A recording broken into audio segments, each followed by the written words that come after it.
जी अस्सलाम वालेकुम। वालेकुम सलाम अली भाई। हाँ जी, क्या प्रोग्रेस है? बस अली भाई आपके कहने पे मैंने फैसला कर लिया। I'm gonna finish it। नहीं नहीं मेरा ख्याल आप सही से समझे नहीं थे, मैंने इस तरह नहीं नहीं कहा था। लेकिन अली भाई मैंने बात की है। अच्छा, आपने की है बात? जी। क्या रिज़ल्ट फिर निकला उसका? बस कोई फ़ायदा नहीं हुआ, वो गलती कर रहे हैं, अब उन्हें पछताना पड़ेगा। देखें, मेरा कहने का मतलब ये था कि बंदा अपनी भी तो गलती देखता है ना। लेकिन अली भाई ज़रूरी तो नहीं ना सारी की सारी गलती ताली दो हाथों से बजती है। आपको चाहिए बंदा अपनी भी गलती थोड़ी रिविज़िट करे। नहीं नहीं अली भाई बस अब बहुत हो गया। I'm gonna hang up now। Hello. अल्लाह हाफिज़। नहीं नहीं, आप हैंग अप ना करें, मेरी बात गौर से सुने। हेलो।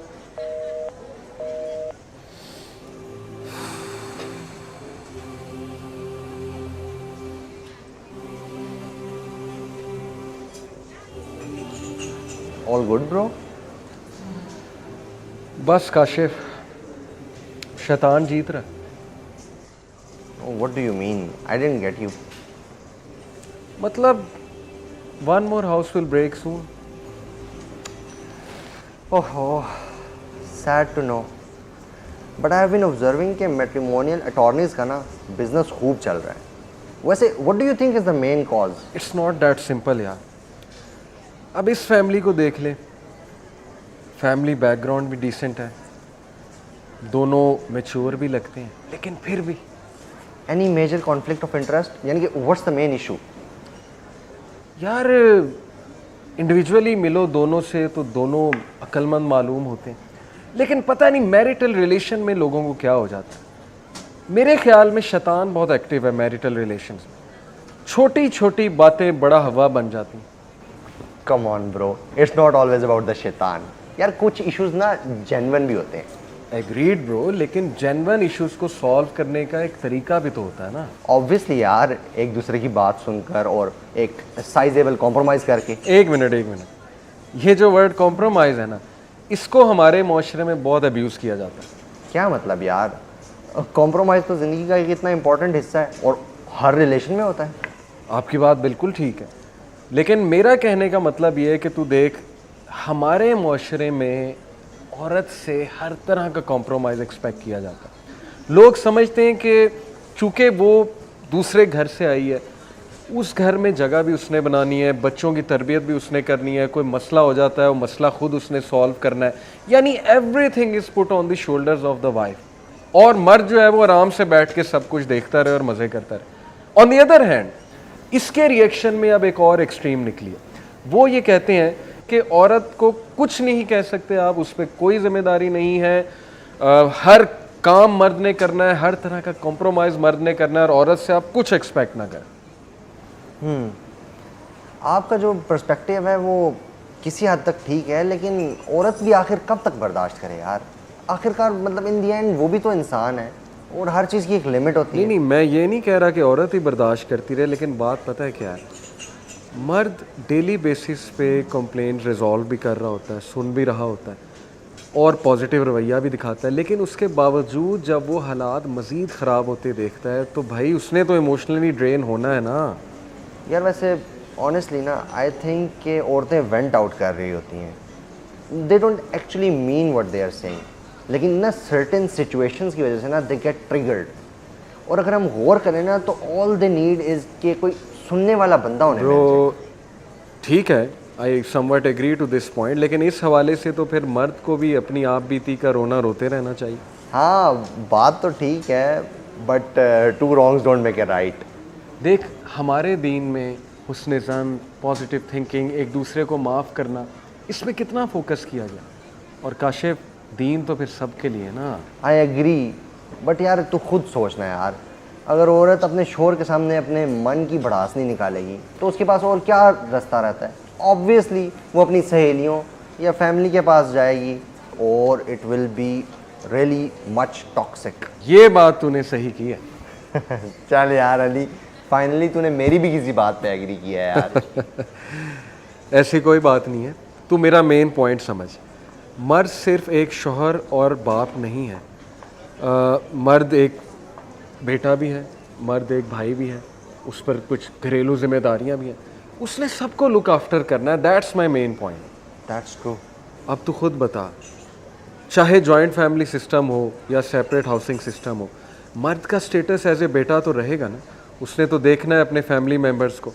अब ऐसे सारे सिनेरियो में बजाय कि उसको सपोर्ट करने के, मर्द ये कहते हैं जी कि हम पे मज़ीद प्रेशर डाला जाता है, दैट्स वाई वो ड्रेन हो जाते हैं। यार ऐसे हालात में ना मर्द खुद खुश रह सकता है और ना अपनी बीवी को खुश रख सकता है। एग्जैक्टली। और मेरे ख्याल में अगर गौर किया जाए ना तो मटेरियलिज्म ना मैरिटल रिलेशनशिप्स को बर्बाद कर देता है। ट्रू। देखिए social media, peer pressure, brands की पूरी एक रेस लगी हुई है। जाहिर है कि जब इंसान इन चीज़ों को देखता है तो उसमें ख्वाहिश पैदा होती है, वो ख्वाहिशात पूरी ना हो तो फ्रस्ट्रेशन होती है, और उस फ्रस्ट्रेशन की वजह से घरों में किचकिच होती है। बट यार वैसे देखा जाए तो वाइफ भी तो इंसान होती है यार अली, मतलब उसकी भी तो कोई ख्वाहिशात और कोई एस्पिरेशंस होती हैं। एस्पिरेशंस होती हैं, होनी भी चाहिए, ये उसका राइट है। देख इससे बड़ी बात क्या है कि हमारे प्रॉफिट सल्लल्लाहु अलैहि वसल्लम ने फरमाया कि the best amongst you is the one best with his wives. इसका क्या मतलब है कि हमारे दीन ने वाइफ्स के बहुत राइट्स जो हैं वो डिक्लेयर किए। हाउएवर दीन की ये भी तालीम है ना कि आप अपने शौहर का स्टेटस देखें, आप अपने शौहर के वसाइल देखें, तो एस्पिरेशन रखने में कोई हर्ज नहीं है, बल्कि a wife who takes care of the husband, she deserves कि उसकी ख्वाहिशात पूरी की जाए। यानी प्रायोरिटीज़ मैटर करती हैं और ये चीज़ ख़वातीन को भी समझनी चाहिए। बिल्कुल समझना चाहिए। लेकिन एक और इशू है, और वो ये कि मर्द ये शिकायत करते हैं कि हमसे तो ये एक्सपेक्ट किया जाता है कि हम सब कुछ सुने और कुछ भी ना कहें आगे से, जैसे तूने कहा कि वेंट आउट। लेकिन जब मर्द को वेंट आउट की ज़रूरत होती है या उसको किसी शोल्डर या ईयर की ज़रूरत होती है तो वो कहता है मेरी कोई नहीं सुनता।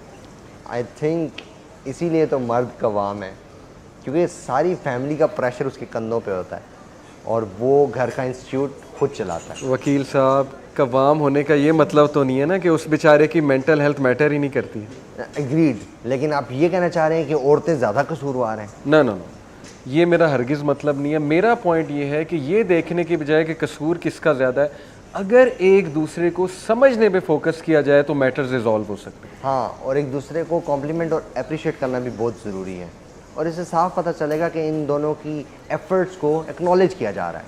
वरना अगर इस तरह ना हो तो एक टाइम आता है कि अच्छे से अच्छे बंदे की भी ना बस हो जाती है। वैसे मेन कंप्लेंट्स क्या होती हैं वाइफ्स की in your opinion as a counsellor? Wives के पर्सपेक्टिव से देखा जाए तो 4 मेन कंप्लेंट्स जो हैं वो मुझे समझ लगी हैं। एक ये कि शौहर गैर जिम्मेदार है और क्वालिटी टाइम नहीं देता। दूसरा ये कि बहुत कंट्रोलिंग है। तीसरा ये कि उसके पेरेंट्स की इज़्ज़त नहीं करता। और चौथा ये कि उसकी एस्पिरेशंस में उसका साथ नहीं देता। इट मीन्स कि हस्बैंड्स अगर इन सारी चीज़ों को अपना लें और अपनी वाइफ्स के साथ पेशेंस के साथ चलें एज ए टीम, तो मामलात दुरुस्त हो सकते हैं, बेहतरीन हो सकती हैं। बल्कि मैं तो कहूँगा कि आपने दरिया को कूज़े में बंद कर दिया। एंड आई ऑल्सो बिलीव कि वाइफ्स को अपने हस्बैंड्स को सपोर्ट करना चाहिए और ये समझना चाहिए कि बहुत सारी चीज़ों में उनका कसूर होता ही नहीं है। एग्जैक्टली। लेकिन एक और पर्सपेक्टिव भी है, और वो है वाइफ के हुकूक के हवाले से।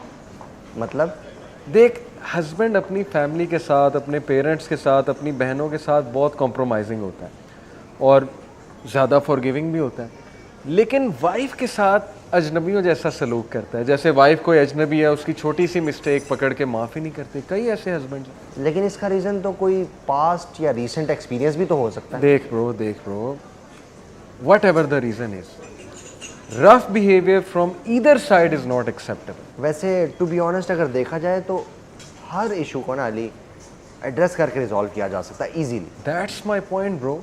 लेकिन ये रफ बिहेवियर की वजह से मामलात इतने ख़राब होते हैं, यकीन कर इसके असरात बच्चों तक आते हैं। अच्छा अली, कभी कभी मुझे लगता है कि बातें दोनों पार्टीज़ को पता होती हैं, लेकिन ना ज़िद और अना आड़े आ जाती है। काशिफ, मैं तो बस यही कहता हूँ सबको कि दीन को अपने मिजाज के मुताबिक ना बनाए, बल्कि अपने मिजाज को दीन के मुताबिक बनाए। बस यार, अल्लाह हमारे दिलों को नरम करे। आमीन। वल्लाही काशिफ, अगर हमने इन इश्यूज़ पे वर्किंग नहीं की तो हमारा फैमिली सिस्टम बहुत जल्दी डिटीरियोरेट हो जाएगा। यार अली, ऑनेस्टली मुझे लगता है कि आजकल के पेरेंट्स को ना अपने बच्चों की तरबियत मॉडर्न चैलेंजेस को देखते हुए बचपन से करनी चाहिए। बिल्कुल ब्रो, अदरवाइज ना बहुत नुकसान हो जाएगा। यकीन कर, अगर ऐसा हुआ जैसे तू कह रहा है कि पेरेंट्स इस तरबियत को सीरियस लें, तो कितने ख़ानदान टूटने से बच जाएंगे।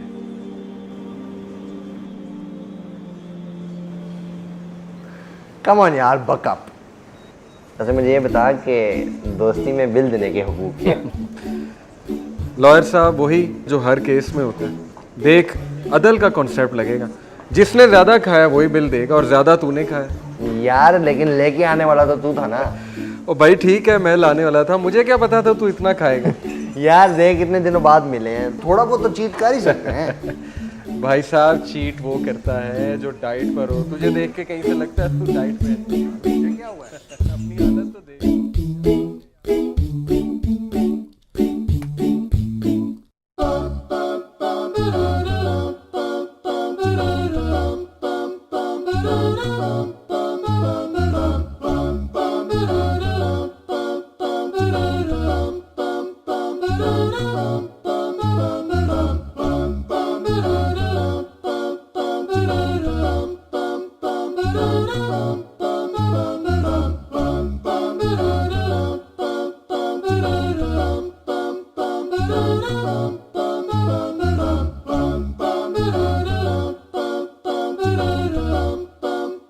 Bum, bum,